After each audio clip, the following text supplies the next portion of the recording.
Hello there, and welcome to another Starfield ship review. In today's video, we're going to be looking at the Thresher, or in my case, the Thresher 3. Now, the tier system, or the number, denotes a tier system in the game. The higher the number, the better the stats of the vessel.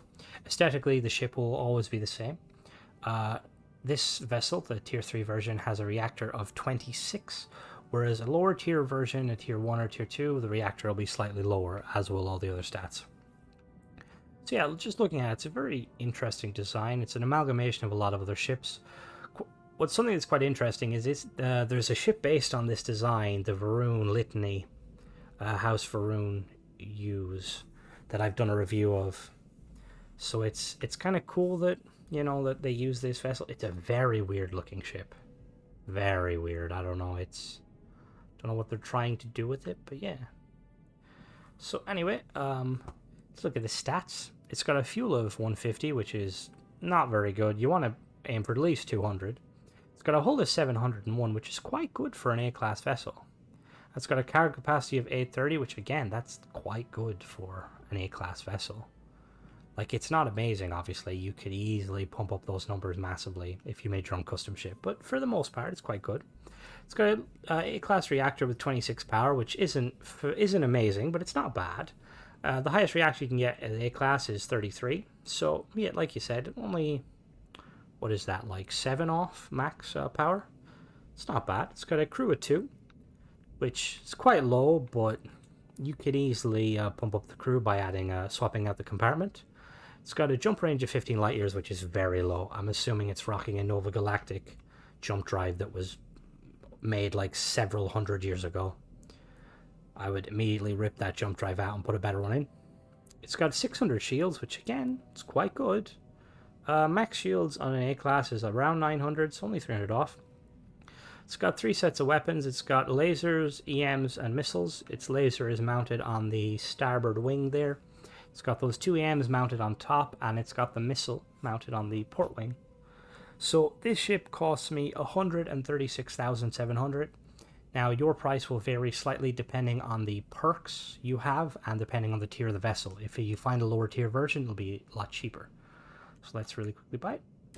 I found this at the Neon ship vendor, ship service technician on Neon.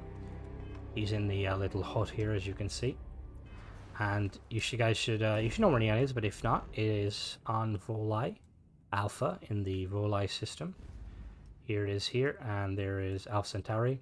So if you come here and the ship's not here, I would go to Sol, our solar system, and land on Mercury, and then just hop in one of the seats in your ship that's not the captain's seat and wait 24 hours. 24 hours on Mercury is about 2,000 hours. It's over 2,000 hours in-game. So that will reset every single ship vendor. And then just come back here, check his inventory. If it hasn't appeared, you can either go back to Mercury and you can do it again, or you could go to some of the other generic ship vendors. Most of these ships, like if it's sold at one vendor, it can also be sold at another vendor. But anyway, we're going to really quickly jump to our usual spot and get some glamour shots and do a teardown.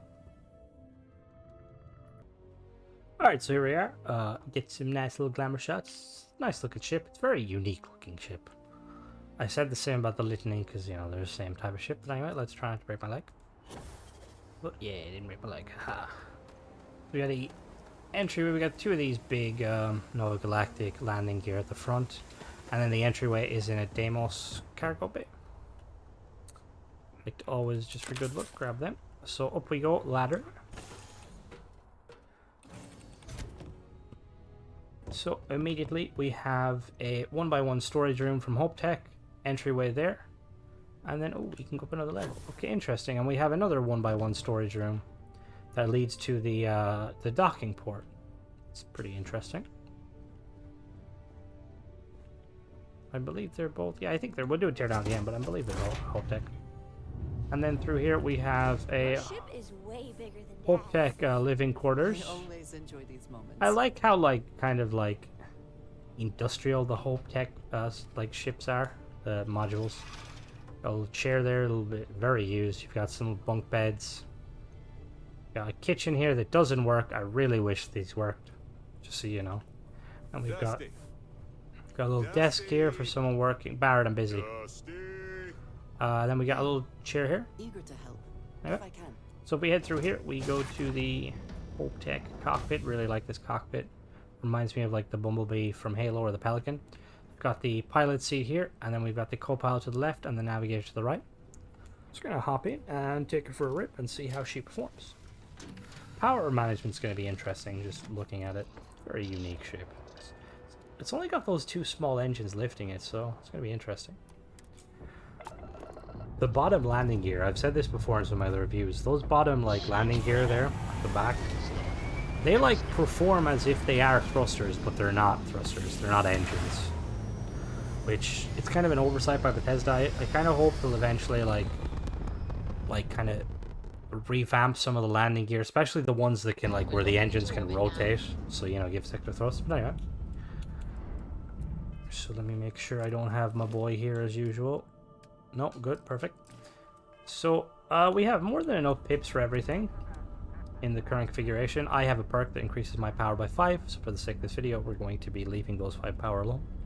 So it's got those 3 weapons. You've got the single laser weapon there, you've got the missile on the opposite side, and then you've got those 2 EMs, which I haven't really used EMs much, but I feel like having 2 is slightly overkill, plus it's very heavy on the power. Anyway, we'll do a quick speed test. Base speed of 150, which is expected. Boost speed of around 520, which again is not bad.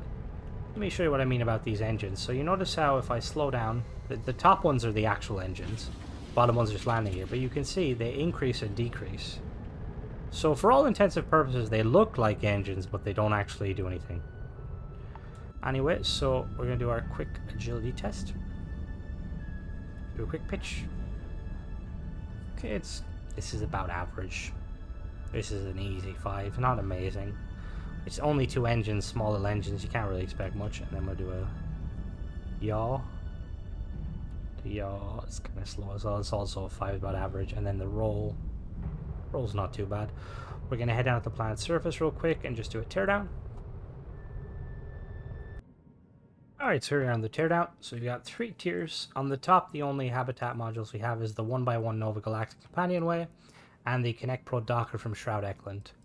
So we've got an M10 Ulysses HE3 fuel tank here, which gives us 50 fuel, gravity fuel. We have the 154mm toroidal reactor from Dogstar A-Class, 26 power. Now, there is a better one if we go to our reactor section. We have that one, the, we can, which one was this? This might have been the same one, is it? Okay, so we have the 154, which gives 26, and then we have the 164, which gives an extra 3, and it costs, like 5k more. And obviously we can go with the ye old bestie here, the Spheromac DC-202, which is the highest, A-class reactor, I believe. This is going to set you back 33k, and it requires you to have Starship Design 4, so that's something to remember. And then on top of that, we have a Bastille S83 shield generator, A-class, requires 6 power, 600 max shield, which, again, we can go a little bit better. So we don't actually have any of these types of shields here currently. We have some alternatives. So this one here is a 60S Protectorate shield generator. It's requires Starship Design 4. It's 14,500 and 810. So an extra 210 basically. And then I believe there's another one here. This one here goes up to about the same. Goes up to 860. But obviously this one's a bit harder to mount, so yeah. And then for the weaponry, both weapons are mounted, or all weapons are mounted on these Nova wings. So we've got the Dragon 231P IR pulse laser from Horizon Defense, A-class, 1200 range, 6.65 fire rate, 13 shield damage, and 3 max power. Then we've got 2 of these EMP 200 suppressors, A-class, 960 range, 1.5 fire rate. They do 42 damage to electromagnetic. They also do 36 damage to hull, which is interesting. I haven't really messed with suppressors very much, just because I just strip the shields and just use my guns to damage the modules. And then it requires 4 power, and then same on this side here. And then we have a single Atlatl 280A missile launcher from Lightsight, A-class, 4800 range, 1 fire rate, 86.9, hull damage and shield damage, and 3 power. And then for the engines, we have 2 of these White Dwarf 1010 engines from Relodyne, A-Class, 3 power, 7950 engine thrust, and 2535 maneuvering thrust. And then we have this 100 cm ballast cargo hold from Sexton Systems in the back. This is 210. And then for the only aesthetics we really have are these bad boys here. Now, I would recommend swapping this out for usually my go-to when it comes to fuel when you're trying to keep everything nice and, you know, similar without messing too much, is this bad boy here. Now, it's triple the mass at 29 instead of 12, but it gives over 4 times the fuel. This 210 is more than enough to get you what you need to go. Anyway. So the middle of the ship here, we have the Armstrong 10 cockpit from HopeTech. It gives 200 cargo and 2 crew space. Behind that, we have the HopeTech all-in-one berth 2x1. And then at the back, we have the Nova Galactic storeroom 1x1. Now we have 2 of these HopeTech, or not HopeTech, sorry, Nova Galactic NG-15 landing gear starboard and port. These are pretty cool. You can find these on Titan. Behind that, we have 2 of these 100G helium-3 tanks that give 50 each. Now, I'd probably strip these off. If you're going the route of adding one of these to the top of the ship, I'd strip these off and potentially add some more storage, maybe, if you wanted to. And then we have some storage here. These Stormax 30 cargo hold, 2 of them. They give 210 cargo each, and they require 44 mass. Now, you can go bigger with the storage, because one of the things with these kind of container ones is they go up to 435, so you could pull these out, and you could basically replace them and basically double each of your cargo hold, but they're a little bit more pricey. And then at the back here, we have a Nova Galactic NG-170 grav drive. This grav drive just isn't cutting it. It might have worked when the Pioneers were like riding these bad boys into space, but I would strip this out immediately. And the thing is like, grav drives aren't even expensive. Like this bad boy here, right? It requires Starship Design 1, which isn't hard to get. It's only twice as expensive, but if we put it on, it gives us 29 light years. So it doubles our jump range, which is just phenomenal. And then on the bottom of the vessel, we have this 120 LD landing bay. And then we have the Nova, this is Deimos. We have the Nova Galactic NG-20 landing gear wide. And then we have these 2 pinpoint 3G landing gear port and starboard for Tayo. These are the ones that look like engines. So yeah, all in all, pretty interesting ship. I'm just... Oh, whoops. Did not mean to do that. I'm going to go back in here and just... How about it? So yeah, so if I was, like I was saying, if I was going to modify it, what I'd probably do is... Come here, big boy. I would slap this on here. Doesn't really change the shape that much. I mean, it changed a little bit, but it's not too bad. I'd probably tear these off here. Now, you could potentially move these back. It sits a bit awkward, but not too awkward. It's kind of laid out well. And then you have spots here you can add 2 more weapons. Like, let's say, for instance, you don't like this. I would probably get rid of these suppressors here. And then I would add some weaponry to the front. You can obviously add one of these little Horizon weapon mounts if you wanted to, you know, add some extra weapons that way. Or if you just want to add weapons on their own, you can easily do that too. Never mind, you can't easily do that. You need the weapon mounts. My bad. Yeah, that's just an idea of how I'd, like, mount it. Now, obviously, these are going to do a little bit of burny but on your weapons, but, you know, completely fine. I won't be held liable if your ship explodes. Anyway, that's just a quick kind of redesign. You don't have to do that, obviously, but I would recommend getting... I did it again. I apologize. Sure. But I would recommend getting rid of... I would recommend getting rid of this immediately. It's not very good. And these are pointless. Like, I feel like I could carry more fuel in, like, a water bottle. Like, like, I don't know much about what they're putting in these fuel, right? But these are the same. Dogstar.